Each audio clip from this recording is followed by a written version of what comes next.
여러분 안녕하십니까? CJB 아침 뉴스입니다. 어제 아침 청주 도심의 한 대로에서 출근 시간대에 도로 공사를 진행하면서 극심한 교통 체증이 빚어졌습니다.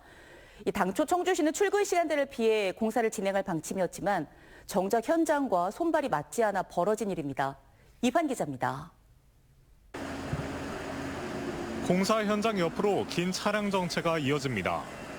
통제된 차선으로 진입한 차량이 뒤늦게 차선을 바꾸려 하고 기존 직진 차량과 곳곳에서 뒤엉킵니다. 119 구급차가 주행 중인 차량과 마주치는 상황까지 벌어집니다. 아침 출근 시간부터 이어진 공사 때문에 교통체증이 빚어졌습니다. 더구나 단지 한 차선만 통제한 게 아닌 왕복 7차선 도로의 양쪽 가장자리 차선 3개를 동시에 통제하고 포장 공사를 진행했습니다. 공사하는 건 못 봤는데 오늘따라서 이렇게 그때 출퇴근 시간에 이렇게 공사를 해가지고 차가 많이 밀렸었습니다. 이번 공사는 교통사고 잦은 곳 개선 사업의 일환으로 진행됐습니다. 청주시가 경찰, 도로교통공단과 협의해 사고 위험이 높은 구간을 지정하고 사고 원인으로 지목된 시설물을 개선하는 겁니다. 교통량이 많아 사고 발생률이 높은 곳이 그 대상입니다. 그런데 정작 교통량이 더욱 늘어나는 평일 출근 시간에 공사를 진행했습니다. 이에 대해 청주시는 당초 지난 주말 공사를 진행할 예정이었지만 비로 인해 일정이 미뤄졌다고 해명했습니다. 기존엔 출근 시간대를 피해 오전 7시 30분부터 공사를 중단하고 오전 9시부터 재개하기로 계획했습니다. 하지만 현장에서는 주 52시간 근무와 작업시간 확보 등을 이유로 오전 8시 30분부터 포장 작업을 시작한 것으로 전해졌습니다. 저 같은 경우는 도로공사, 포장공사나 이런 것들은 좀 차들이 많이 다니는 시간에는 좀 안 했으면 좋겠다는 게 의견이에요. 교통사고 잦은 곳 개선 사업의 대상은 아직 3곳이 남아 있습니다. 민원이 빗발치자 청주시는 남은 구간의 공사는 주말에 진행하겠다고 밝혔습니다. CJB 이환입니다.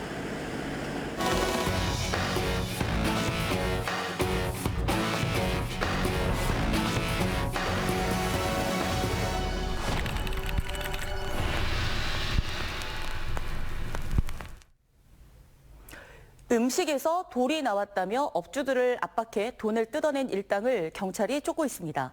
현재까지 드러난 피해 음식점만 진천과 음성 등 20곳이 넘습니다. 온몸에 문신이 있는 성인 남성들이다 보니 피해 업주들은 그동안 보복이 두려워 제대로 신고조차 못했다고 합니다. 밀착 추적 김민영 기자입니다. 하얀색 경차에서 내리는 덩치 좋은 한 남성. 양팔에는 문신이 가득합니다. 일행 한 명도 뒤따라 내리더니 음식점 안으로 들어갑니다. 평범하게 각자 휴대폰을 하며 식사를 하나 싶었는데 갑자기 화들짝 놀라며 무언가를 뱉습니다. 돌입니다. 하얀 돌멩이를 보여주시면서 이에 피가 난다, 아프다, 통증이 있다 라고 하면서 피를 닦아내셨고요. 이제 병원을 가시라고 요청을 드렸더니 병원 갈 시간이 없다. 앞선 음식점에서 불과 차로 5분 거리에 있는 또 다른 음식점입니다. 이들은 1시간 반 전에도 이곳에서 돌을 씹었습니다. 모양도 똑같은 돌. 당장 병원에 갈 시간이 없으니 치료비를 달라고 말했습니다. 이들의 수법입니다. 3인 1조로 움직인 이들은 차 안에서 망 보는 사람 1명, 돌 씹는 사람 1명, 또 바람잡이 1명, 이렇게 각자 역할을 나눠 범행을 이어갔습니다. 적게는 20만 원부터 많게는 170만 원까지 치료비 명목으로 돈을 요구했습니다. 받고도 더 달라고 했습니다. 그러다 피해 업주가 보험이나 진단서를 요구하면 꼬리를 내렸습니다. 20만 원 가져갔는데 15만 원을 또 달래요. 그래서 대꾸를 안 했어요. 그냥. 그러다 한참 있었더니 또 문자가 왔는데 10만 원을 또 달래요. 병원에 가서 검사 받고 영수증 첨부하면 내가 드릴게요. 그 뒤로 이제는 안 온 거예요. 피해 업주들은 수상해 보여도 당할 수밖에 없었다고 말합니다.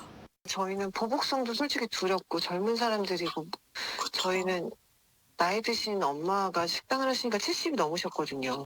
이들은 지난해 11월부터 청주와 충주, 음성, 진천 등 도내 중북부권을 돌아다니며 점심과 저녁 사이 어중간한 시간대를 노렸습니다. 피해 업주들은 금전적 손실은 물론 정신적 고통까지 받았습니다. 폐업까지 한 업주도 있습니다.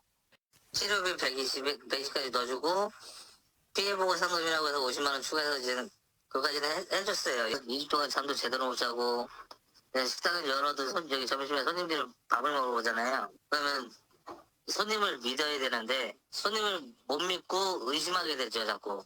이들의 범행은 용기를 낸 몇몇 피해 업주의 신고로 덜미가 잡혔습니다. 할 데가 없어서 이쪽만은 요식업 어디 해장국집 이런 데 가서 이런 거지들처럼 그렇게 사냐고. 법대로 처리를 하겠지만은 강력한 처벌을 원합니다. 현재까지 잠정 집계된 피해 음식점만 23곳. 하지만 피해 규모는 더 클 것으로 보입니다. 경찰은 현재 피해자 조사를 진행하고 있는 단계로 수사에 속도를 내고 있습니다. 문신은 위협의 도구가 됐고 자영업자의 두려움은 범행의 표적이 됐습니다. 일당은 자신들이 잡히지 않을 거라고 자신했겠지만 꼬리가 길면 잡히는 법입니다. 밀착 추적 김민영입니다. 청주국제공항이 개항 이래 처음으로 상반기에 국제선 이용객 100만 명을 돌파했습니다. 지난달 이용객만 40만 명을 넘어서면서 국제선 증가율 전국 1위를 기록했는데요. 명실상부한 대한민국 대표 관문공항으로 우뚝 서고 있는 청주공항의 눈부신 성장세와 또 그 이면에 가려져 있는 과제에 대해서 오늘과 내일 이틀간에 걸쳐 집중 보도하겠습니다. 먼저 안정은 기자가 취재했습니다. 청주국제공항 국제선 여객터미널이 여행객들로 북적입니다. 올해 청주공항을 찾은 국제선 여행객은 100만 900여 명. 상반기가 끝나기도 전에 국제선 100만 고지를 밟은 것은 청주공항 역사상 최초입니다. 지난해 기록을 무려 65일이나 앞당긴 역대 최단기 기록입니다. 되게 깨끗하고 생각보다 노선 활성화가 많이 되어 있어서 그만큼 자주 이용하게 되는 것 같아요. 그래서 앞으로도 노선이 이렇게 많이 활성화된다면은 다른 지역에서도 더 많이 오지 않을까 싶습니다. 성장세는 폭발적입니다. 지난 5월 한 달 동안에만 40만 명이 넘는 여객이 청주공항을 이용해 월간 역대 최고치를 갈아치웠습니다. 지난해 같은 기간과 비교해 국제선 증가율은 53.2%, 전국 공항 중 압도적인 1위입니다. 제주와 대구공항을 제치고 청주공항이 전국 3위 규모의 국제 노선을 확보한 데다 인근 충청권은 물론 호남권 원정 승객들까지 무서운 속도로 흡수하고 있습니다. 그 청주공항이 이제 명실공히 그 중권 대표 공항으로 안착을 했다 하는 데 좀 큰 의미가 있다고 하겠고요. 7차 공항 개발 계획에 그 반영하는 그런 긍정적인 그런 발판을 마련했다는 점에서 이 같은 눈부신 성장에는 청주공항을 국제선 유치의 최적지로 판단한 항공사들의 공격적인 노선 신설 경쟁이 있었습니다. 최근 하네다 노선을 비롯해 일본, 중국, 동남아 등 다양한 신규 국제 노선을 적극적으로 확대해 왔습니다. 앞으로도 청주공항을 중심으로 더욱 다변화된 하늘길을 개발해서 개항 이후 만년 적자공항이라는 서름 속에서 출발했던 청주국제공항. 하지만 이제는 사상 첫 상반기 국제선 100만 명 돌파라는 위협을 달성하며 당당히 대한민국의 중부권 하늘길을 책임지는 핵심 관문으로 우뚝 섰습니다. CJB 안정은입니다. 이처럼 청주공항이 역대급 호황을 누리고 있지만 공항이 가진 가장 강력한 경쟁력인 24시간 운항 기능은 정작 밤만 되면 멈춰서고 있습니다. 취재진이 한밤중에 직접 공항을 찾아가 봤더니 이 활주로는 물론이고 여객 청사까지 불이 꺼진 채 정적만 흐르고 있었습니다. 말뿐이 24시간 공항의 씁쓸한 밤의 민낯을 이윤영 기자가 단독 보도합니다. 어둠이 내려앉은 청주국제공항. 낮 시간대 쉴 새 없이 몰려들던 차량도 여행객도 모두 자취를 감췄습니다. 네, 지금 시각이 새벽 1시인데요. 24시간 잠들지 않는 공항이라던 청주공항의 활주로는 이렇게 완전히 멈춰서 있습니다. 이착륙하는 비행기 역시 단 한 대도 찾아볼 수가 없습니다. 인천공항 기상 악화 시 대피하는 비상교체공항 기능 때문에 명목상 24시간 간판은 걸어뒀지만 정작 일반 여객기는 자정만 넘으면 뜨지도 내리지도 못하고 있는 겁니다. 보시는 것처럼 공항 청사 역시 조명이 완전히 꺼진 채 어둠 속에 방치돼 있습니다. 평소 같으면 여행객들로 붐벼야 할 이곳 대합실과 수속장 역시도 단 한 명의 여행객조차 찾아볼 수가 없습니다. 취재 결과 지난해 하반기부터 활주로 운영권을 쥔 공군 측이 새벽 시간대 민간 항공기 운항을 제한한 것으로 확인됐습니다. 공군에서 잠정적으로 00시부터 06시까지 수리하겠다. 철저하게 24시 59분 딱 되면은 못 들어오게 하니까 그런 노선은 계획을 짤 수 없는 거예요. 너무 불편하죠. 너무 아깝고 진짜. 밤늦게 출발해 새벽에 돌아오는 고효율 틈새 노선은 아예 기획 단계부터 무산되고 있는 겁니다. 항공기는 정비하고 기름을 쓰기 위해 계속 운영을 해야 된단 말이에요. 항공기 가동률이 떨어지는 거죠. 그렇죠. 지금 100만 돌파요? 만약에 24시간 돌리겠으면 벌써 진짜 돌파했죠. 충청부도를 통해 군부대의 입장을 확인한 결과 새벽 시간 항공기 운항 시 군인들의 숙면에 방해가 되고 공항 인근 주민들의 민원이 높다는 답변이었습니다. 모처럼 활성화된 청주공항에 찬물을 끓는 거죠.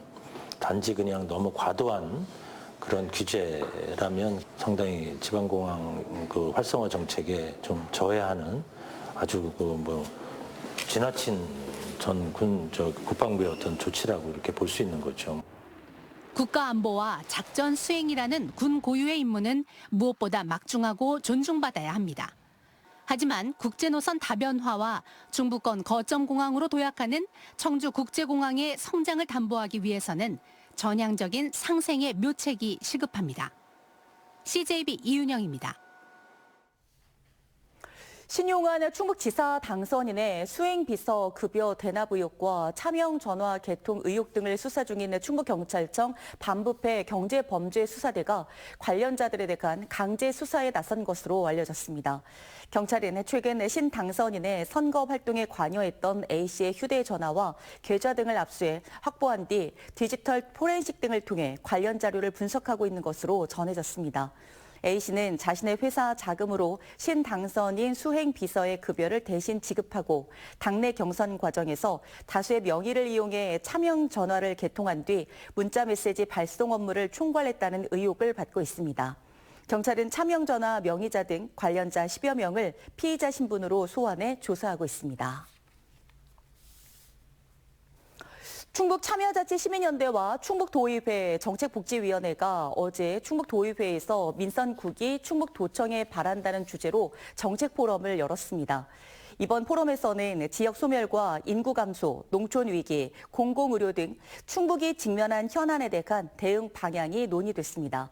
참석자들은 균형 발전과 공공의료 강화, 도정 혁신 과제 등을 제안했고 민선국이 충북 도정이 도민 삶의 질을 높이는 방향으로 추진돼야 한다고 제안했습니다. 우리 전통 막걸리 빚기는 세대와 지역을 초월해 이어져서 온 소중한 국가무형유산인데요. 충청북도가 국가유산청과 손잡고 충북 고유의 막걸리 문화와 숨은 이야기들을 전 세계에 알리기 위해 글로벌 영상 콘텐츠 제작에 나섰습니다. 이민아 기자입니다. 주름진 손으로 정성스레 고두밥을 식히고 항아리 깊숙이 정성을 꾹꾹 눌러 담습니다. 어린 시절 명절이나 잔치를 앞두고 시골집에서 흔히 볼 수 있었던 가양주를 빚는 모습입니다. 특정 보유자 없이 세대를 거쳐 집집마다 이어져 온 막걸리 빚기는 지난 2021년 국가무형유산으로 지정됐습니다. 충북역사문화연구원은 사라져가는 충북 지역의 가양주 이야기를 생생한 영상과 레시피북으로 기록해왔습니다. 연구원은 이 소중한 기록 자산을 바탕으로 올해는 대중화와 세계화에 나섭니다. 막걸리는 그 단순한 한 잔의 술이 아니라 우리의 정체성, 우리가 어떻게 살았고 무엇을 먹었고 어떻게 살아왔는지를 보여주는 그런 문화라고 할 수 있습니다. 막걸리 빚기라는 그 무형유산을 저희가 기록하고 보존하는 것이 곧 우리 문화의 정체성을 기록하는 것이라고 할 수 있습니다. 이번 사업에는 해외 유튜버와 인플루언서들도 함께 참여합니다. 이들은 충북 11개 시군의 양조장과 무형유산 현장 등 지역 곳곳을 탐방하며 막걸리에 얽힌 역사와 인물들의 이야기를 영상 콘텐츠로 담아내게 됩니다. 외국인의 시선으로 바라본 충북의 숨은 이야기는 올해 말까지 유튜브 등 다양한 SNS 채널을 통해 순차적으로 공개됩니다. 가장 지역적인 것이 세계적이라는 말처럼 충북의 정이 담긴 막걸리가 전 세계인의 마음을 사로잡을 K 콘텐츠로 자리 잡기를 기대해 봅니다. CJB 이민아입니다. 충청북도는 청주 오창 다목적 방사광 가속기의 공식 명칭을 한국 세빛 가속기로 최종 확정했다고 밝혔습니다. 한국 세빛 가속기는 대한민국 과학기술의 내일을 밝히는 새로운 빛이라는 의미를 담았고 영문 명칭인 KLS는 코리아 라이트 소스라는 약자로 국제적으로 쉽게 통용될 수 있도록 했습니다. 과학기술정보통신부와 관련 기관은 지난 4월 1일부터 공모를 통해 13,000여 건의 명칭을 접수했고 전문가 심사와 대국민 투표로 공식 명칭을 선정했습니다. 국민의힘 제천 단양의 엄태영 의원은 교육환경보호구역에서 청소년 유해 매체물을 제작하거나 방송할 수 없도록 하는 내용을 골자로 간 관련 법률안을 대표 발의했습니다. 현행 교육환경 보호에 관한 법률에는 유흥주점과 단란주점 등만을 제한하고 있는데 여기에 청소년 유해 매체물 제작과 촬영, 방송 행위를 추가했습니다. 이는 최근 서울의 한 초등학교 주변에서 성인 인터넷 방송 스튜디오가 논란이 됐지만 스튜디오 대여업으로 등록하면서 제재하지 못하는 사례가 잇따르고 있는 것에 대한 조치입니다. 영동구는 추석 전인 오는 9월 군민 1인당 30만 원의 민생안정지원금을 지급한다고 밝혔습니다. 영동구는 정부의 농어촌 기본소득 시범사업에 선정됐다면 올해 7월에서 12월에 군비로 부담했을 30%의 비용을 한꺼번에 묶어 민생안정지원금으로 지급할 예정입니다. 영동구는 민선 9기 핵심 공약으로 영동형 기본소득을 제시한 가운데 내년도 정부 공모에 다시 도전할 계획입니다. 충청북도가 청주 육거리 종합시장과 성안길 상점과 소나무길 상권 등 청주 원도시 활성화에 속도를 냅니다. 충청북도는 지난해 중소벤처기업부의 상권 활성화 사업에 소나무길 상권이 선정된 데 이어 지난 16일 백년시장 로컬 테마상권 육성 공모 사업에 육거리 종합시장과 성안길 상점가가 동시에 선정돼 모두 84억 원의 국비를 확보했다고 밝혔습니다. 이에 따라 육거리 종합시장은 체류형 K컬처 관광시장, 성안길 상점가는 디저트 성지, 소나무길 상권은 문화상권으로 육성할 계획입니다. CJB 아침 종합뉴스 모두 마칩니다. 고맙습니다.